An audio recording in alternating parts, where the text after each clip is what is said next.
What's going on, my Jack brother? Coach Scott here. In today's video, we're going to talk about how many sets you should do per muscle group, per week, and per workout to build muscle. I'm going to encourage you to have an open mind and challenge your beliefs around training volume.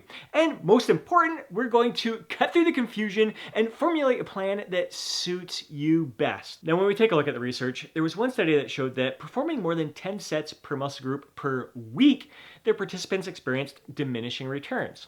There was another study that showed that performing 24 sets produced better gains than 12 sets, and 36 sets performed even better gains than 24 sets. And there was another study that showed that 45 sets produced the best muscle gain. So you can see why there is a lot of confusion out there. Now, when you take a look at the meta-analysis, like the whole body of research that's out there, it seems to be that anywhere between 10 sets to 20 sets per muscle group per week is best. Now, the important question you should be asking when looking at this research is, how do you define a set? Because not all sets are created equal. Performing a set with 3 reps in reserve is not going to be the same as performing a set to true momentary muscular failure. So if for your first set, you're leaving 3 reps in reserve, do you consider that a set? Some people will. Some people consider that more of a workup set. Maybe your second set, you're leaving just 2 reps in reserve. Again, some people will consider that a set, others more of a workup set. Some people don't consider an actual working set unless they're trained to the point of leaving just 1 rep in reserve or to the point of a true momentary muscular failure. Now, that one study that compared 12 sets to 24 sets to 36 sets and found that 36 sets performed the best, was best for building muscle, they say that their participants trained to failure. Whether it was true momentary muscular failure or not is up for debate, up for question. Research has shown that we really suck at gauging where true momentary muscular failure is. So if they were relying on the participants to say, yeah, you know what, I think that was it for me, I'm done. I felt the burn, I felt the pain, and they didn't want to push through that pain barrier, who knows how close they were to true momentary muscular failure or not. Another thing to consider when looking at the research that compared 12 to 24 to 36 sets per muscle group per week is that the rest intervals were only 1 minute between sets, which is interesting because research has shown that resting for 3 minutes between sets is better for building muscle than resting for just 1 minute between sets. So you got to ask yourself, if you want to go based on what the research says is best for building muscle and you're going to rest for 3 minutes between sets, is it practical for you to program in 24, even 36 sets per muscle group per week? I mean, your workouts are going to be lasting for hours. And there's some exercises, like for me, the hack squat, the leg press, when I'm giving my best effort and training a true momentary muscular failure, like even 3 minutes rest doesn't seem enough for me to fully recover between sets. So again, you got to look at the practicality here. It's probably why they kept it to just 1 minute rest between sets. So the workouts for that 36 sets per muscle group per week didn't last for freaking marathon training sessions there. I think you'd have a lot of dropouts in that study if that was the case. But again, they weren't using the best data to go by when it comes to building muscle. Some other things to consider is that research has shown that when you perform more than 10 sets for a muscle group in a workout, you're going to experience diminishing returns. So if you're trying to hit more than 10 sets per muscle group per week, you're going to want to spread that volume across multiple workouts through the week. So increase your training frequency for each muscle group. Another thing to consider is that you probably heard the advice that you want to try to keep your workouts to less than 60 minutes. After 60 minutes, again, not when the buzzer goes off at 60 minutes, but around that time, your testosterone levels start to decrease a bit, cortisol levels increase, your fatigue really starts to accumulate, and more importantly, your mental focus begins to diminish. We had some great conversations in the Jack at 40 Club recently, talking about a push workout, how oftentimes we'll have a program where it's chest first, shoulder second, triceps last. One of the members was talking about, like, by the time they get to triceps, they're just so mentally fatigued that they're not able to give their best focus and effort to those sets. So maybe changing the order around so triceps are early in the workout, so they're not always kind of getting like that bottom of the barrel kind of energy that have within you. So those are things to consider when it comes to, again, training programming and how you're working in your training volume per workout and per week. So let's start putting things into perspective using research as our guiding post. It's been shown that 3 minutes rest is better for building muscle than just 1 minute rest. So if you are looking at keeping your workouts to around 60 minutes, you're looking at performing 3 sets per exercise, 5 exercises with 3 minutes rest is going to last an hour. And that's not even incorporating any kind of warm up or workup sets. So let's use the push-pull leg split as an example. You're working in 5 exercises per workout. For the push workout, you can do 2 chest exercises, 3 sets each. So that's 6 sets for that workout. Shoulder, 3 sets, triceps, 3 sets, maybe an abs for 3 sets in there. So it's important to note that the triceps and the shoulders are going to be secondarily involved when you're doing any kind of pushing movement for the chest exercise. So it's not like you're just doing 3 sets for triceps and 3 sets for shoulders in there. They are involved in those chest exercises as well. For the back, maybe you do a vertical pull, a horizontal pull, and maybe some sort of shrug, or instead maybe a rear delt exercise. Maybe the 4th exercise is a bicep exercise, and then you throw in another ab exercise in there. For the leg workout, you want to perform 2 exercises for the quads, 2 exercises for the hamstrings, maybe some calves in there. Now that is basically, you're looking at 6 sets for each of the major muscle groups there: the chest, the back, the quadriceps, the hamstrings. Shoulders, triceps, biceps are getting 3 direct sets, and then some secondary involvement, like the biceps are involved in the pulling movements as well. So they're being stimulated there. So that's only 6 sets. You're going to want to repeat that twice throughout the week. So you'd be looking at, if you're in the gym for 1 hour, 6 days a week, you're going to be hitting each of those major muscle groups with 12 sets for the week. So you're in the gym, like that's a fair amount of dedication to your weight training experience there. Now imagine doubling that and trying to get 24 sets in there. So you're in the gym for 2 hours, 6 days a week. Tripling that to get to 36 sets per workout there. That's like 3 hours in the gym, 6 days a week, in order to hit that kind of volume and give yourself the best chance of building muscle by resting for 3 minutes between sets. And if you want to try to hit 45 sets per muscle group per week, I mean, you're looking at just 4 hours, like 3 to 4 hours in the gym, 6 days a week. Is that practical? So again, that's likely why that study only had 1 minute rest between sets, even though they know that 3 minutes rest is better for building muscle. The other thing about that study is they didn't have any direct work for biceps, triceps, calves, abs, or neck muscles for that matter. Every once in a while I get a comment on my videos, "Don't skip neck day, bro." Always cracks me up each and every time. And this is the thing, when it comes to studies, I do find that most of the workout programs that they have their participants go through are really practical. They're not workout plans that you and I would typically follow. So I always kind of question what the validity of the study actually is when it's following a workout plan that most of us wouldn't actually follow in real life. I want to take some time to kind of challenge our beliefs around training volume. I'm sure we all have different views and perspectives on what the best number of sets is per muscle group per week. So I'd love to hear your thoughts down in the comment section below. Are you more of a volume minimalist, or are you a high volume junkie? Again, I don't think there's any right or wrong answer here. I'd love to hear your validity for the approach that you're taking. Maybe you're someone who believes that when you're over 40, I'm 47 years young right now, that we should be decreasing our training volume, even though like the kind of the research shows that the more advanced we are, the more we need to increase the training volume because our body adapts to that training stimulus. But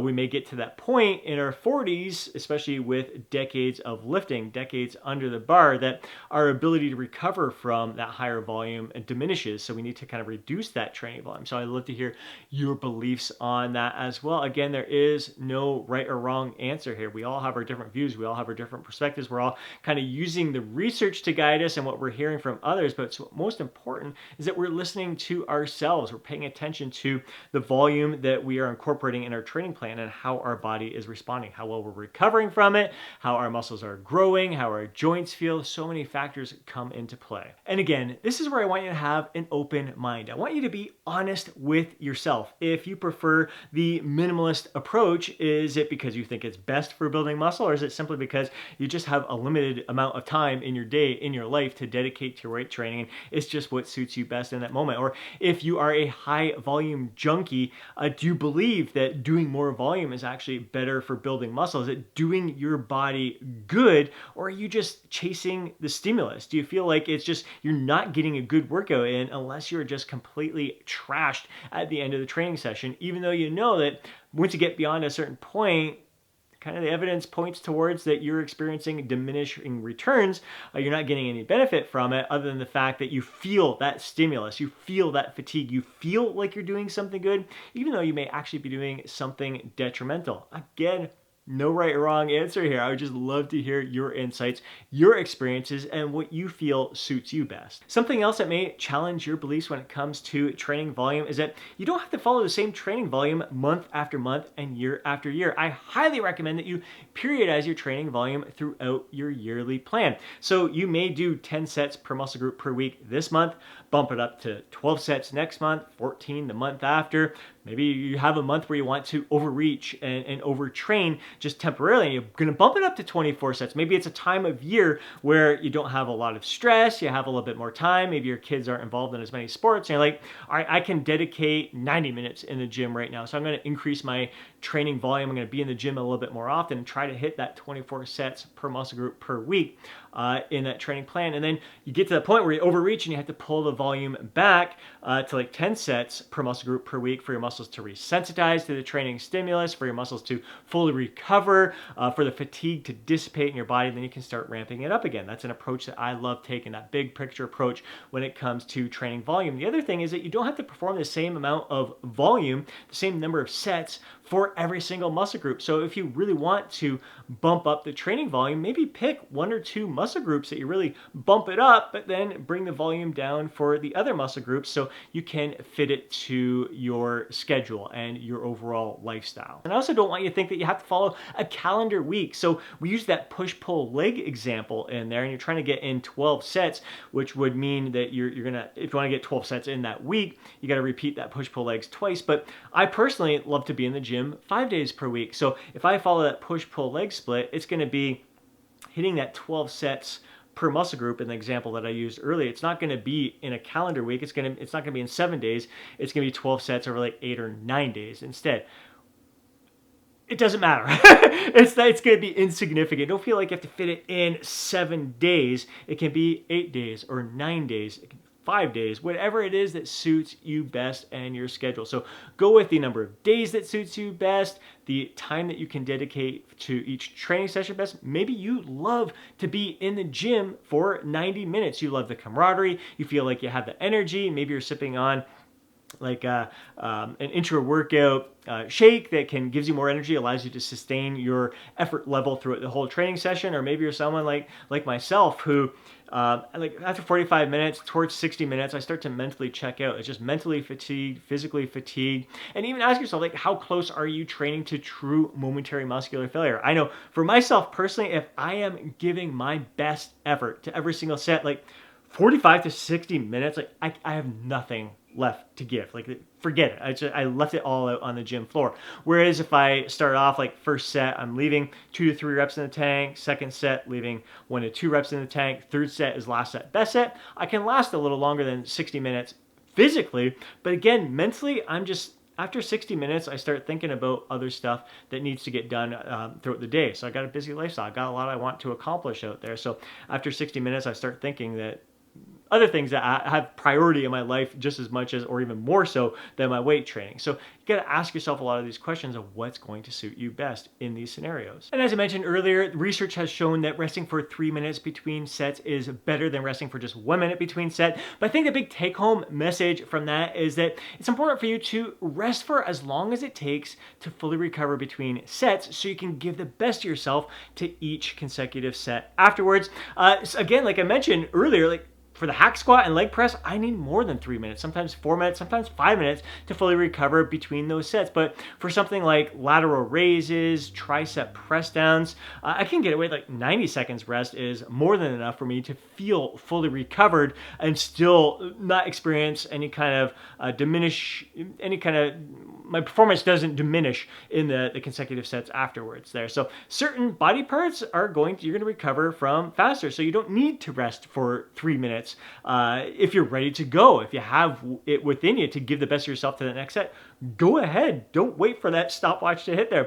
And again, just because it hits 3 minutes doesn't mean to go ahead for that hack squat if you still feel some burning sensation in your legs and you know you're not going to be able to give the best of yourself to that set. So this is where, like, again, the research, don't worry about that. Structure your training plan in a way that's going to not only suit your schedule, your lifestyle best, but also is in tune with how you recover between sets, the amount of rest that you need between each set, depending on the exercise that you're performing. So the big take-home message is that I don't want you guys stressing over what the research says is best for building muscle. The research is incredibly limited, and as you can see in that one study, even though it showed the certain training volume was better for building muscle, they didn't use the rest intervals that were best for building muscle. A lot of the training design in general isn't practical. It's not what we would apply in our real lives. So you got to take it all with a grain of salt. And even the participants in the study, some are young, trained athletes,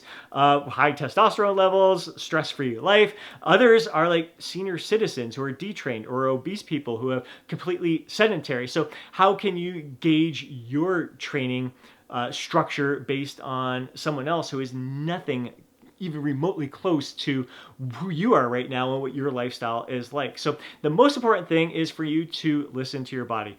Again, like I said, when it comes to rest intervals, pay attention to the certain muscle groups that respond better to more rest and certain muscle groups that respond better to less rest. Go with the number of sets that feels right to you and how it's best to spread it out throughout the week. Again, it's all going to depend on your structure, what's going to suit your personal preferences and your lifestyle, what's going to allow you to not just stick with your training plan, but gain the most joy from the overall experience. Not take away anything from your life, but enhance your life in as many ways as it possibly can. I hope you enjoyed today's video. If you did, please do me a favor and smash that thumbs up button. Really appreciate it. If you want to see more videos like this, be sure to subscribe to the channel and hit that alert button so you're notified each time I upload a video. If you know a fellow bro who would benefit from watching today's video, please do me a favor and share it with them. More than anything, again, I'd love to hear from you down in the comment section below. Share your thoughts, share your insights, share your feedback, share the training volume that you find suits you best, the number of sets per muscle group per week that suits you best, and maybe it differs between certain muscle groups. Can't wait to hear from you. And before you go, don't forget to download your free guide, Lose Fat, Get Jacked.